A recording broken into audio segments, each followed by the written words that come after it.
আসসালামু আলাইকুম ভাই ব্রাদার, আরেকটা ভিডিও নিয়ে চলে আসলাম। আর আপনাদের মনে প্রশ্ন জাগতে পারে যে এই পাগলটা সানগ্লাস পরে বসে আছে কেন। আসলে ভিডিওটা সানগ্লাস ছাড়া দেখার উপায় নাই। চলেন শুরু করি লাড়াচাড়া চিনি ছাড়া।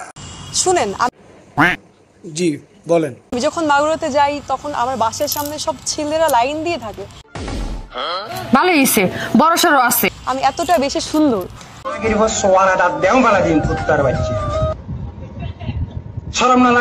আর হচ্ছে আমার যে চোখ, আমার বেসিক্যালি হচ্ছে চোখ দেখে সব ছেলেরা পাগল হয়।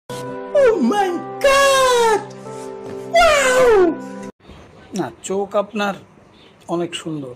আপনি যে ক্যামেরা দিয়ে কথা বলতেছেন, আমি কনফিউজড। আপনি কি ক্যামেরার দিকে তাকায় আছেন না পাশের দিকে তাকায় আছেন? আপনার এই চোখের রাজাটা এদিকে আর এই চোখের রাজাটা মাঝখানে, দুটা কিন্তু একসাথে ঘোরার কথা, আপনার কিন্তু ঘুরতেছে না। ওরা বলে যে আমার চোখের মধ্যে নাকি এক্সট্রা নেশা আছে, যেটা দেখলে ওদের নেশা হয়ে যায়। No, no, no, no.